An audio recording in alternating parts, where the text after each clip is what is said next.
terima kasih kepada pucuk pimpinan Politeknik Merlimau yang telah memberikan izinnya, perkenannya untuk memberikan peluang kepada Yayasan Basmi Kemiskinan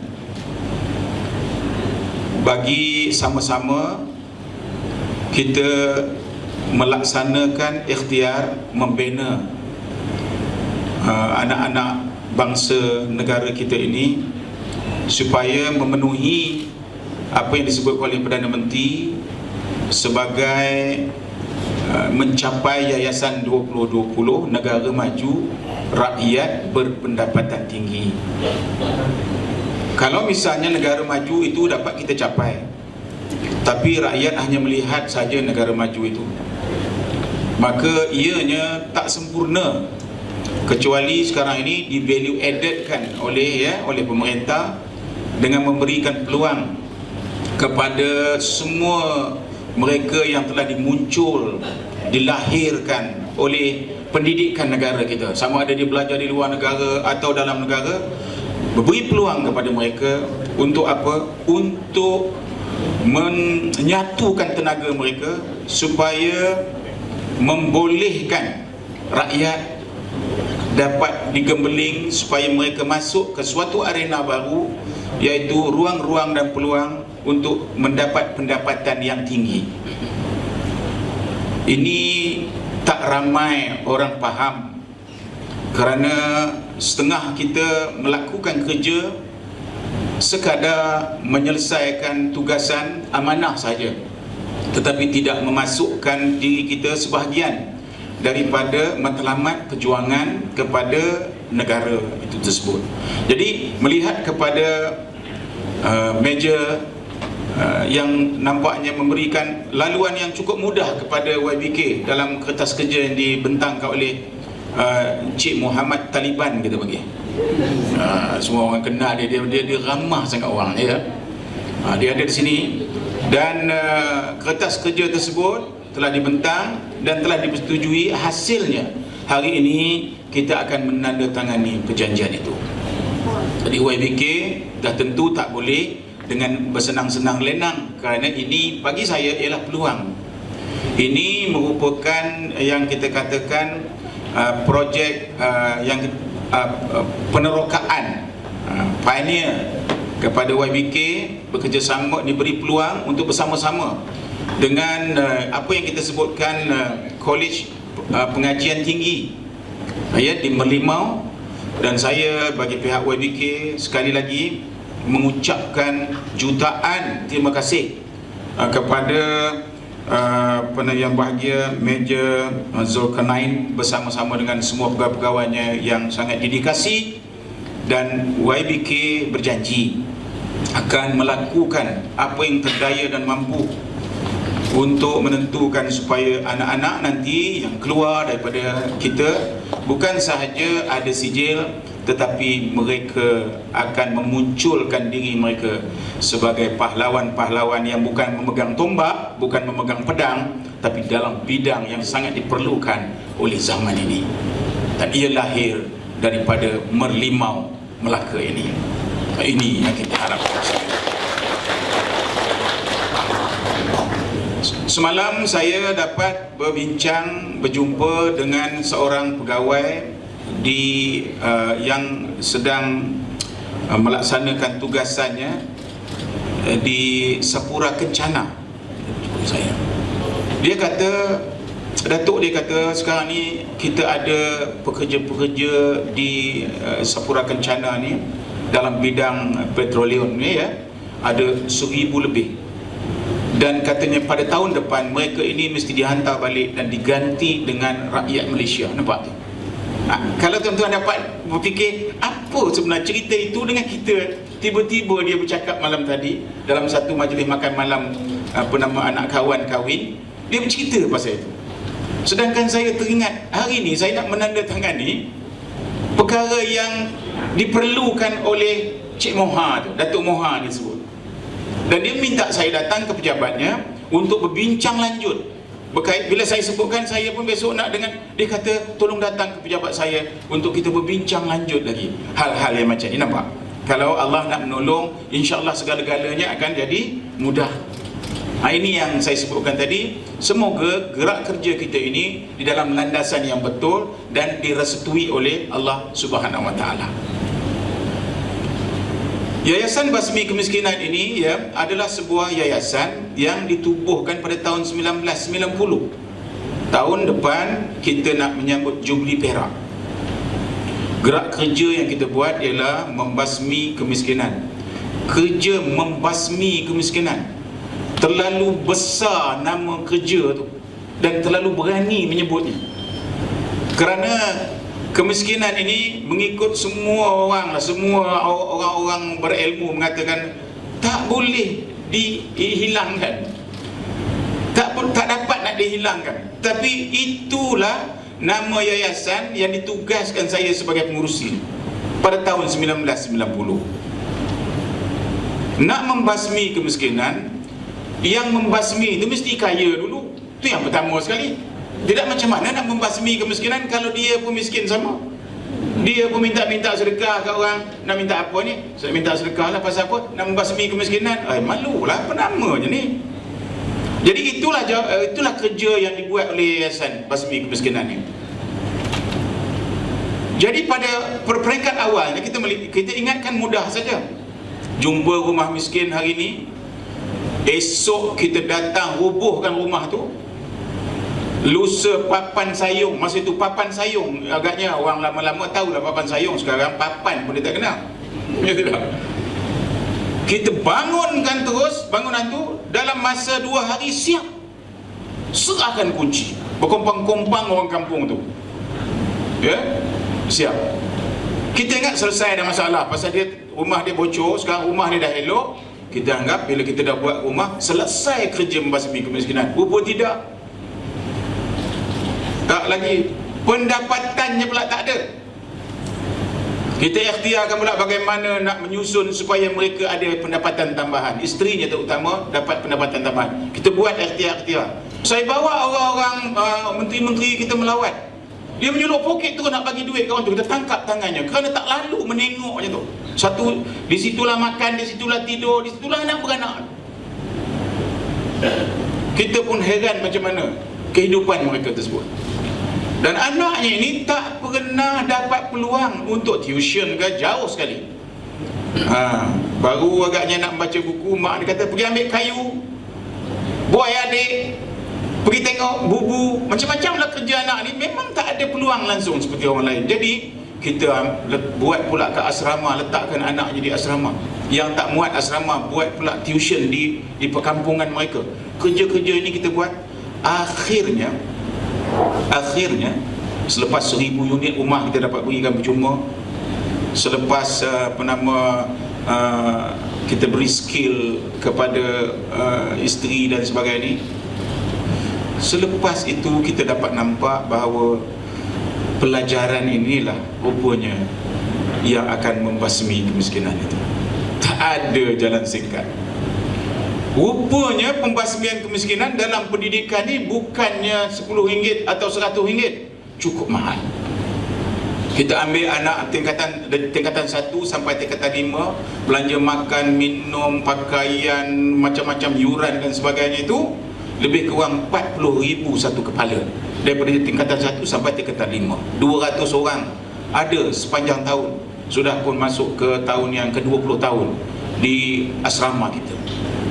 Jadi kita sangat yakin bahawa pembasmian kemiskinan tak ada jalan ringkas, tak ada jalan lain melainkan dengan pendidikan. Dengan pendidikan. Jadi ini dah dapat kita jalankan dengan UNIKL dan sebagainya. Kita ada perjanjian macam ini juga, di mana anak-anak yang asrama kasih ni, yang memang datang dari orang miskin ni, bila SPM dapat aja mereka kepujian mata pelajaran itu dalam syarat yang ditentukan, mereka terus dapat tempat, diberikan pinjaman oleh MARA, tak payah lagi interview dan sebagainya. Dan sekarang kita dah ada 3,800 murid-murid yang daripada kampung, daripada parit-parit yang disebut di Selangor kan banyak parit. Di Sabak kan banyak parit-parit kan. Daripada situ kita bawa ada 3,800, ada yang dah jadi sekarang ni pegawai perubatan sebuah hospital di Taiping pun ada dah. Sudah menjadi dah. Dan mereka dah mula kembali ke tempat kita. Jadi dalam rangka kerja yang demikian, pada tahun 2010 kita telah memajukan tanah YBK ini di Serendah. Kita ada 1,600 hektar tanah diberi oleh kerajaan, tapi tak boleh dimajukan kerana tempat tu kita kata jauh dari loceng. Faham apa jauh dari loceng? Banyak orang tak faham. Jauh dari loceng ni jauh dari pusat bandar. Itu maksudnya. Jadi tak ada siapa nak membangunkan. Tahun 2007 bila saya berhenti jadi wakil rakyat, saya tumpu buat kerja. Saya berjaya memohon untuk memajukan tanah tersebut dengan mulakan sebuah universiti UiTM kat atas tanah tu. Tak macam mana ya Tuhan punya kuasa nakkan kita tu lebih apa nama ni, masa tu biar besar lagi. Kerajaan Barisan Nasional kalah di Selangor. Ini bukan politik, nak bercerita je. Maka segala permohonan untuk kelulusan memajukan tanah tidak dilepaskan oleh kerajaan yang baru. Maka dalam keadaan yang sangat sedih, sugul, membawa dirilah Yayasan Basmi Kemiskinan ni, apa nak buat ni? Dah dapat nak buat atas tanah kita, peruntukan 300 juta dah dapat dan sebagainya, tak dapat lulus. Dan saya mohon kepada Yang Amat Perdana Menteri supaya ditukarkan. Dan saya telah pada pukul 3 petang esok saya akan berjumpa dengan Perdana Menteri nak mohon dapat tukar tempat. Pukul 12 malam tadi saya dapat appointment dengan bernama Datuk Seri Ali Rostam. Dapat appointment. Sampailah saya 12.30. Apa Ali Rostam ni tengah buat, tuan-tuan tahu? Mesyuarat jawatan kuasa tanah. Lepas mesyuarat jawatan kuasa tanah katanya ada mesyuarat banjir. Lepas mesyuarat banjir ada mesyuarat jawatan kuasa kebajikan. Dia pukul apa nak habis mesyuarat dia ni? Pegawai di sini macam mana ngadap dia ni? Pukul 6 baru habis mesyuarat. Dia nampak muka saya dipanggil. Dia suruh SUK sambung mesyuarat ni. Dipanggilnya saya ke tepi, duduklah situ. Apa hal? Saya pun cerita, kita dah dapat projek dan sebagainya, tapi kerajaan negeri tak bagi lulus. Kami memerlukan tapak ganti. Dia pun panggil SUK, ada tak tapak ganti? Ada. 218 ekar. Kat mana? Seri Mendapat. Ya Allah, nama kampung tu Seri Mendapat. Mana orang tu tahu dia nak mendapat? Bukan main lama dah Seri Mendapat, Seri Mendapat, Seri Mendapat. Doa rupanya. Dapat saja maksudnya. 218 ekar. Jadi surat saya bawa tu, dia terus tulis di situ, sukacita diluluskan 218 ekar untuk banner UiTM. Bila saya jumpa dengan Perdana Menteri, dia kata nak buat kat mana? Saya kata ada 2 tempat.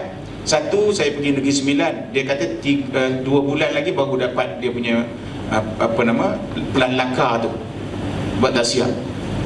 Tapi malam tadi pukul 12.30 saya dapat yang ini. Di sini ajalah dia kata. Dia tulis tu, bersetuju pindah ke Seri Mendapat Jasin. Sila bawa ke kabinet dengan segera. Ini yang saya kata gerak kerja apabila kita buat secara begitu. Jadi apa yang saya nak sampaikan tu? Yang saya nak sampaikan, apabila kita berjaya melaksanakan kerja di UiTM seperti yang tuan-tuan nampak di sana itu ialah YBK 100% dan Bumi Putera buat semua kerja tu. Kita berjaya menunjukkan bahawa Bumi Putera sebenarnya mampu melakukan kerja. Sudah siap, sudah pindah 5,000 orang student di situ. Dan apa yang nak saya sebutkan sini, mulai daripada projek itu dapat, maka YBK menganggap dirinya sudah pun mempunyai pendapatan tetap yang akan menentukan untuk kerja-kerja kebajikannya di masa-masa akan datang. Jadi berhentilah dia daripada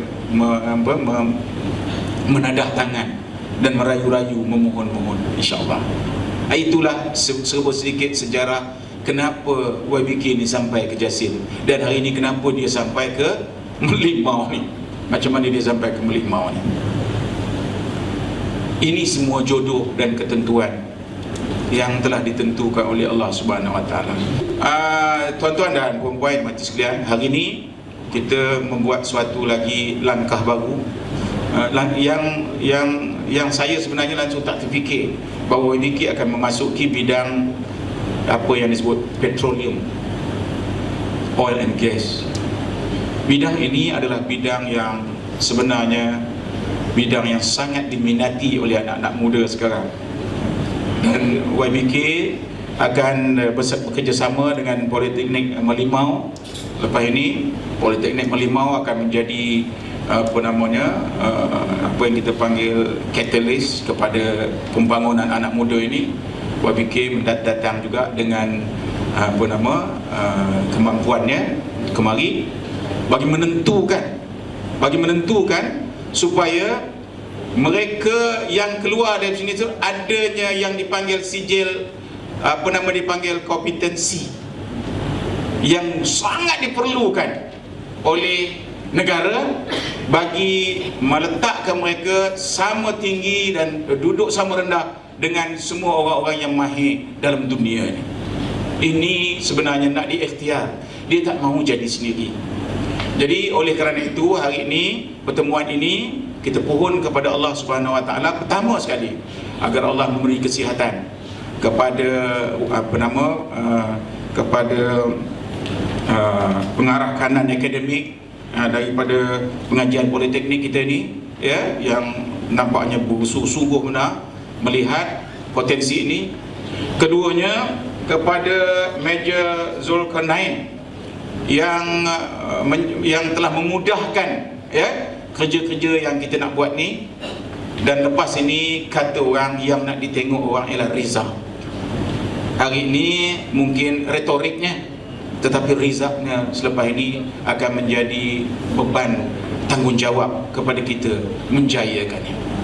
Jadi untuk maksud tersebut saya pun kepada Allah, kepada semua yang nama yang saya sebut tadi dua, tapi mana mungkin dua orang ni yang melaksanakan kerja untuk menjaya kita sampai sini dan lepas ini tentu ramai. Mohon Allah Subhanahu Wa Taala memberikan kemudahan, ya, kemudahan, murah rezeki, panjang umur mereka, beri kesihatan kepada mereka agar kita dapat mampu melakukan sesuatu yang besar untuk tanah air kita ini. Saya selalu sebut kat kawan-kawan saya, kerana saya dulu Setiausaha Politik Menteri Besar Selangor. Jawatan tu hanya ada satu dalam sebuah negeri. Saya duduk kat situ dan waktu itulah kalau saya nak melakukan sesuatu, kalau dah pencen baru, kalau kita buat macam ni dulu kan bagus. Kalau yang itu dah tak dipakai dia orang lagi dah, kerana kuasa tu dah tak ada lagi kat kita.